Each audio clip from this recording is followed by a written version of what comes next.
Welcome to another movie plot and enjoy the memories. It begins in Scotland with an outbreak of the Reaper virus spreading among the population. With no cure or vaccine, the government implemented martial law so Catherine and her young daughter evacuate with the last of the healthy survivors. When one of the crowds discovered to be infected, a soldier executes him on the spot, spraying the surrounding people with contaminated blood. It causes the public to riot, and that dude is undoubtedly beaten to death, so the military just say to hell with it and open fire on everybody. Overwhelmed by the horde, they retreat behind the containment wall, which couldn't close any slower, but I still don't think this guy should have stuck his arm through. The entire country gets placed under quarantine and people are ordered to remain in their homes and wait for help that was never going to arrive. The government decided they'll just extend the wall around the entire country, isolating it from the rest of Britain and being done with it.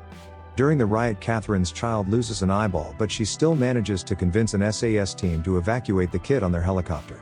The mother was left to die with a soldier who gave up his seat, and as weeks passed, the last of the funeral pyres north of the wall faded out. Just as the government turned its back on them, so did the rest of the world turn its back on Britain, and over the years it degraded into a wretched hive of scum and villainy. The cycloptic girl grows up to be Major Eden Sinclair and uses a synthetic eyeball to survey the London docks. Now an agent for the Department of Security, her and a teammate sneak onto a boat operated by the biggest slave trader in the city. All of this stealth is foiled by a random woman bathing with a shotgun, so Sinclair flanks the soggy shooter and blows her away. Her partner then kills a dealer who's trying to escape, credited as Afro Girl, but gets himself taken hostage by the man in charge. Sinclair's been tasked with bringing the dealer in alive, but when he accidentally triggers his shotgun, her partner turns into a mannequin. Half of his head gets blown off, so Sinclair says screw it and just avenges him instead.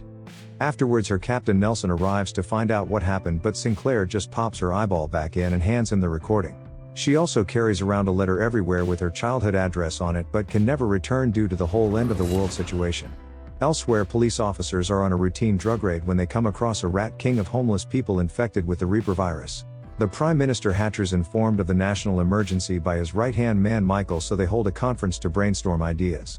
Some politician wants to go scorched earth and flood London with something called the Doomsday contingency plan, but this woman needs to settle down. Hatcher pulls Nelson away from that psycho to talk about another plan involving a cure for the virus. He reveals satellite images over Scotland showing some of the population still alive after 23 years and walking around the streets of Glasgow. They figure there must be a cure, and it just happens to be a coincidence that they've sat on this information for 3 years until election time. Nelson's chosen to pick someone to lead a team inside, but not the actual team itself, as that would mean we don't get any introductions. Naturally, he picks his cycloptic colleague, who also has Scottish mommy issues, so you know she's keen to go over the wall. We get a long drawn-out scene to get Sinclair to the wall, where she goes from a car with Nelson to a helicopter with Michael to finally arriving at the border.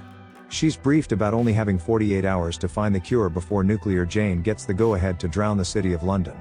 Sinclair meets the team, starting with Norton, who introduces her to the mechanic Chandler, who in turn introduces her to the tank driver Reed. There's also 2 riflemen with the on-the-nose names of Miller and Carpenter, who shows off his biosuit to the new girl like it's a sight to behold. The final members are Dr. Talbot and his assistant Sterling, who are considered experts on the virus despite technically having made zero progress.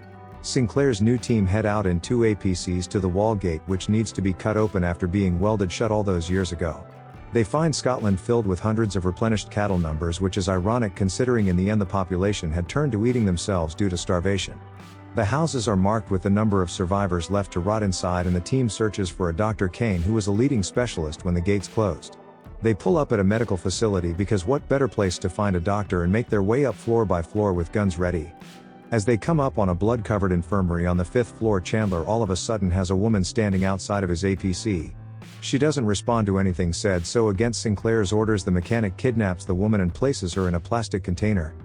As the team make their way through the lab, Carpenter's the first to get got when he takes a spiked bat to the face and I'd say probably dies. Sinclair shoots his killer along with a few dozen other marauding savages who begin swarming the team after watching too much Braveheart.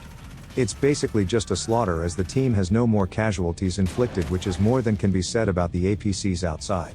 They're required to circle the building as Molotovs come raining down from rooftops, but Fakey McFakerson uses a knife to cut her way out of the canopy. She then cuts Chandler's throat after he was just trying to help this smelly woman, and it causes him to veer off the road and crash. He doesn't go out like that though, and uses his last bit of life to drop a grenade, blowing himself and the ungrateful bum to smithereens.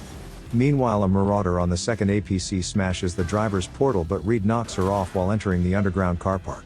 Inside the hospital, Major Sinclair orders the team onto an elevator and then shoots the support cable, putting the lift into a free fall.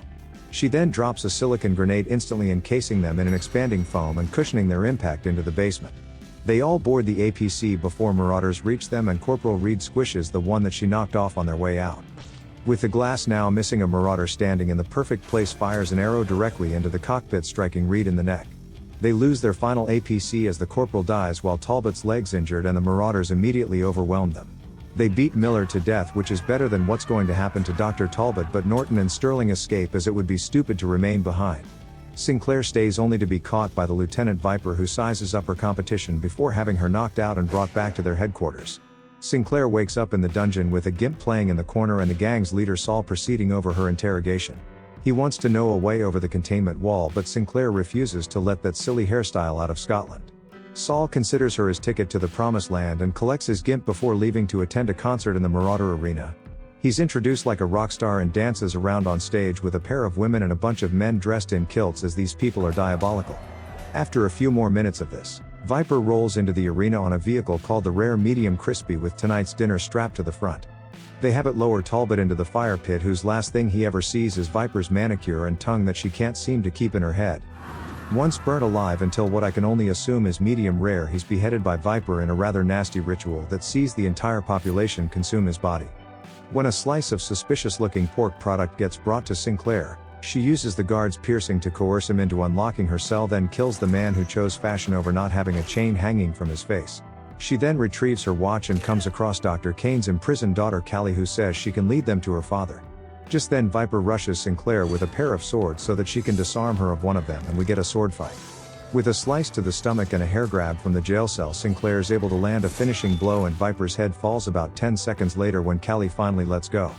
The two escape to a train where Callie's friend Joshua waits to take them to safety, but Sinclair makes them wait for Norton and Sterling. They're being chased through the streets by some motorbike bandits and their leader Sol, who's angrier than ever after the death of his girlfriend. He chases the pair into the subway where a rider takes a nasty fall and Sterling trips over laughing but still manages to make it onto the train.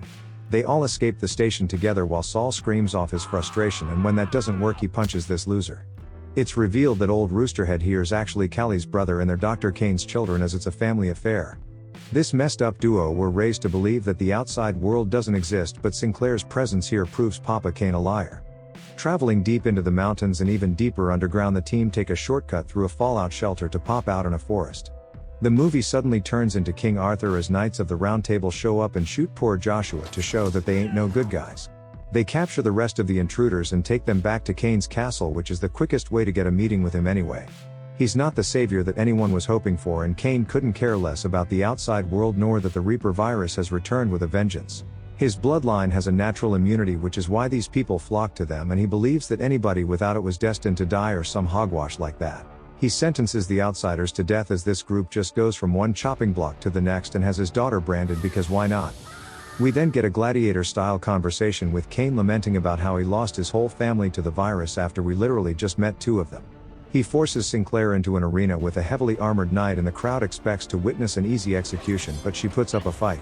Sinclair yoinks a guard's hammer to make it more entertaining, while Norton and Dr. Sterling get collected by Commander Falco to be killed next. Norton is much better trained than old Lancelot over here, and the prisoners basically just stroll out as these guards are rather useless. They break into the armory and load up on weapons while the Major finally defeats the knight by sticking the hammer's claw into his head. Her team then blows a section of the castle up to begin their escape, in which there seems to be only a single archer in the whole place who bothers to try to shoot Sinclair. Unfortunately for him, Norton found the modern weapons in the armory and puts down Legolas before they escape from medieval world on horseback. Falco and his men pursue the four back to the underground shelter, where they find a massive storage facility containing a well-maintained Bentley. It had been conveniently stored with a full tank of gas, but before they can escape, Falco fills Norton full of arrows, giving him his slow-motion Boromir moment. The survivors escape and race back to the wall gate, but Saul's Marauders chase them down in a police car that's the most normal looking of this gang's vehicles. Others include the 1960s human leather-covered Jaguar, or my personal favorite, the Gimp Mobile, which crashes straight into a wreckage, killing the hood ornament. Meanwhile in London, Michael convinces the Prime Minister to let the virus kill off some of the population before helping, as this dude's evil. They seal off the building, however an infected man uses a guard's severed hand and eyeball to access the biometric locks, as these ain't no regular zombies. It's sheer dumb luck that Nelson isn't the one getting a fire axe to the chest, but when he kills the charging man, his infected blood gets on Hatcher's face. Armed guards escort the now contagious Prime Minister to his office, where he bravely takes himself out to prevent spreading the virus any further. Michael gets promoted to acting PM and thanks Nelson for the 1 in a million shot, as he couldn't have scripted a takeover better. Using a fully charged phone found in their fully fueled GT, Sinclair tells Nelson to meet them, but he gets sidelined by the new Prime Minister. She then kills the pursuing Marauders in their patrol car, but Soul and the rest of his gang arrive looking like the Mad Max stunt crew. With his girlfriend's head reattached to her body in the passenger seat, Soul and a dozen makeshift vehicles drive flat stick at a reversing Sinclair. But for all their psychotic hollering, none have the balls to crash into her and just let her go straight past them towards the gate. They chase the group down the road while Viper's still taking damage, but at least the actress is getting some more screen time, I guess. Saul ends up ditching the Jag and leaping onto the Bentley, but when he climbs up onto the rooftop, they come up on a Marauder roadblock. They launch saw blades from the side of a bus with no regard for their leader's safety nor Sinclair's plot armor that comes into full effect. She crashes straight through the 20-ton bus, killing Saul and everybody else not part of the main cast, who drive away in the indestructible Bentley. When the Prime Minister arrives to meet them, Sinclair hands over the doctor and Callie, from whose blood can hopefully be used to make a vaccine. Michael offers her a job and reveals his plan to keep any cure they make a secret until the population's knocked back a few zeros, but she turns it down. She decides to remain in Scotland instead of going back to London, and returns to her childhood home now that there's some peace and quiet. Not for long though, as Nelson locates her house and receives the recording of her revealing conversation with the PM. She still decides to remain in the hot zone while Nelson leaves and broadcasts to the world Michael's evil plan to hold back the cure. With no other choice but to release it immediately, Sinclair returns to the Marauders and presents them with Saul's severed head, which must have been really hard to find.